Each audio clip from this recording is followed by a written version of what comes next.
অত্যন্ত গুৰুত্বপূৰ্ণ খবৰ উজনি অসমত আকৌ আৰম্ভ হৈছে প্ৰতিবাদ এবাৰ ব্যৱসায়িক প্ৰতিষ্ঠানৰ নাম ফলক অসমীয়া ভাষাত লগোৱাক লৈ তীব্ৰ প্ৰতিবাদী কাৰ্যসূচী ৰূপায়ণ কৰা পৰিলক্ষিত হৈছে যিসমূহ ব্যৱসায়িক প্ৰতিষ্ঠানত অসমীয়া ভাষাত নাম ফলক লগোৱা নাই প্ৰতিখন ব্যৱসায়িক প্ৰতিষ্ঠানতে ক'লা ৰং সানিছে জাতীয় দল সংগঠনে 3 দিনৰ সময়সীমা বান্ধি দিছে যদিহে 3 দিনৰ ভিতৰত অসমীয়া নাম ফলক নলগাই তীব্ৰ প্ৰতিবাদী কাৰ্যসূচীৰ ৰূপায়ণ কৰিব অত্যন্ত গুৰুত্বপূৰ্ণ খবৰ ব্ৰেকিং নিউজ মুহূৰ্তত উজনিত আকৌ আৰম্ভ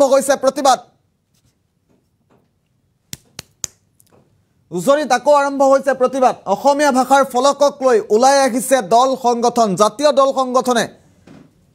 তীব্ৰ প্ৰতিবাদী কাৰ্যসূচী ৰূপায়ণ কৰিছে ব্যৱসায়িক প্ৰতিষ্ঠানত অসমীয়া ফলক লগোৱাৰ দাবী উত্থাপন কৰা হৈছে অন্য ভাষাত লিখা ফলকত ক'লা ৰং সানি তীব্ৰ প্ৰতিবাদী কাৰ্যসূচী ৰূপায়ণ কৰিছে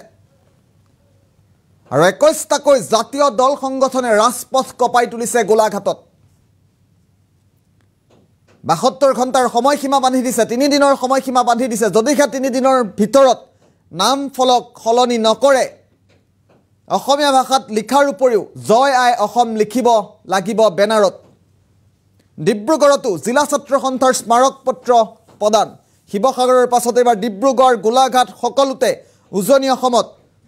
নাম ফলক লগোৱাৰ প্ৰতিবাদ সাব্যস্ত হৈছে পৌৰ নিগমৰ মেয়ৰক স্মাৰক পত্ৰ প্ৰদান কৰিছে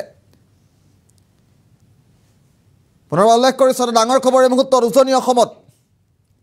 ব্যৱসায়িক প্ৰতিষ্ঠানৰ নাম ফলক অসমীয়াত লগোৱাক লৈ তীব্ৰ প্ৰতিবাদী কাৰ্যসূচী ৰূপায়ণ হৈছে ব্যৱসায়িক প্ৰতিষ্ঠানৰ যিসমূহ ব্যৱসায়িক প্ৰতিষ্ঠানত অসমীয়াৰ নাম ফলক লগোৱা নাই সকলোতে ক'লা ৰং সানি তীব্ৰ প্ৰতিবাদী কাৰ্যসূচী ৰূপায়ণ কৰিছে অন্য ভাষাত লিখা ফলকক ক'লা ৰং সানি দিছে দৃশ্যাংশ আহি পৰিছে গোলাঘাটৰ দৃশ্যাংশ মতে আমি দেখুৱাইছোঁ কিদৰে ব্যৱসায়িক প্ৰতিষ্ঠানৰ নাম ফলকত ক'লা ৰং সানি দিছে ক'লা ৰং লগোৱা হৈছে এই মুহূৰ্তত আমি দৃশ্যাংশ দেখুৱাইছোঁ গোলাঘাটৰ দৃশ্যাংশ শিৱসাগৰৰ পাছতে এইবাৰ গোলাঘাটত জাতীয় দল সংগঠনে তীব্ৰ প্ৰতিবাদী কাৰ্যসূচী ৰূপায়ণ কৰিছে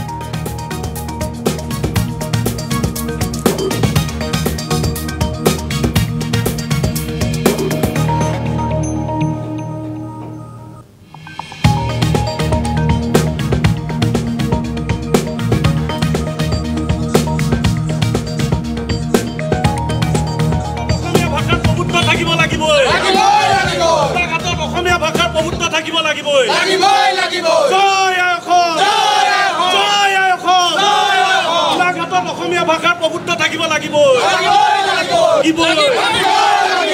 অসমীয়া ভাষাৰ প্ৰভুত্ব থাকিব লাগিব গোলাঘাটত অসমীয়া ভাষাৰ প্ৰভুত্ব থাকিব লাগিব গোলাঘাটত অসমীয়া ভাষাৰ প্ৰভুত্ব থাকিব লাগিব জয় অসম আমি সময় বান্ধি দিয়া পাছত উপলি যোৱা যিসকলে আমাৰ য'ত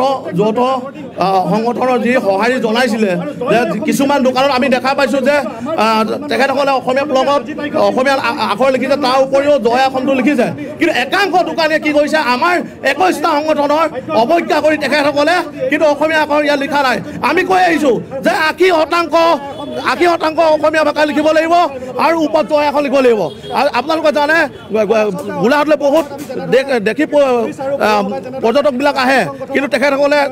ইয়াত অসমীয়া আখৰ দেখা নাপায় ভাবে যে অসমীয়া আখৰ কোনো ইয়াত গুৰুত্ব নাই আমি সকীয়াই দিছোঁ চেম্বাৰ্ছ অফ কমাৰ্চক সকীয়াই দিছোঁ ইউনাইটেড চেম্বাৰ্ছ অফ কমাৰ্চক সকীয়াই দিছোঁ ব্যৱসায়িক সংস্থা সকীয়াই দিছোঁ যে অনাগত দিনবিলাকত যদি আপোনালোকে যদি অসমীয়া আখৰ যদি নেম প্লগবিলাকত যদি ব্যৱহাৰ নকৰে কিন্তু অনাগত দিনবিলাকত জংগী আন্দোলন হ'ব 21টা সংগঠনে জংগী আন্দোলন কৰিবলৈ বাধ্য হ'ব আৰু আমি এটা কথা কৈছোঁ যে ইয়াত গোলাঘাটত যি মাৰোৱাৰী প্ৰতি কিবা প্ৰতি আছে এইবিলাক বন্ধ হ'ব লাগিব এইবিলাক শ্বহীদৰ নামত নামাকৰণ হ'ব লাগিব এইবিলাক কেৰাপতি হওক আলুপতি হওক এইবিলাক বহিৰাগত নামত ইয়াত থাকিব নোৱাৰিব আমি কৈছোঁ যে অনা অসমীয়া ইয়াত গোলাঘাটত কেতিয়াও মাটি কিনিব নোৱাৰিব কিন্তু মাটি কিনিব নোৱাৰিব আমি পৰহি আমি জিলা আয়ুক্তগৰাকীক আমি মেমৰিয়াম দিয়াৰ পাছত কিন্তু আজিলৈ কোনো গুৰুত্ব দিয়া নাই সেইকাৰণে আমি 21টা সংগঠন ওলাই আহিছোঁ আজি গোলাঘাটৰ 21টা সংগঠনৰ যৌথ মঞ্চই আমি যিদিনাখনি গঠন কৰিছিলোঁ সেইদিনাখনি আমি এটা কথা ব্যৱসায়ীসকললৈ আহ্বান জনাইছিলোঁ যে গোলাঘাটত যিমান দোকান আছে যিমান ব্যৱসায়িক প্ৰতিষ্ঠান আছে প্ৰত্যেকতে অসমীয়া ভাষাই প্ৰাধান্য পাব লাগিব আৰু 80% অসমীয়া ভাষা প্ৰাধান্য দিব লাগিব আৰু প্ৰত্যেকখন দোকানত যাতে জয় আই অসম বাধ্যতামূলকভাৱে লিখিব লাগিব কিন্তু আমাৰ কথা অংগুষ্ঠ প্ৰদৰ্শন দেখুৱাই ব্যৱসায়ীসকলে আজি তাৰিখলৈকে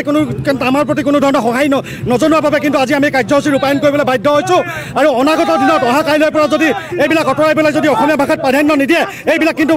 এই হোৰ্ডিংবিলাক কিন্তু আমি ভাঙি পেলাবলৈ বাধ্য হ'ম এই কথা নিশ্চিত শিৱসাগৰৰ খিলঞ্জীয়া পক্ষত আছে প্ৰশাসন আজি আমি গোলাঘাটৰ প্ৰশাসনো আমাক খিলঞ্জীয়া পক্ষত থাকি অসমীয়াক প্ৰাধান্য দিবৰ কাৰণে আমি আহ্বান জনাইছোঁ পলা চিয়াহী লগাইছোঁ আৰু অহা কাইলৈৰ পৰা যদি এইবিলাক যদি অসমীয়াত নিলিখে অহা কাইলৈ কিন্তু এইবিলাক এৰুৱাই পেলাবলৈ আমি বাধ্য হ'ম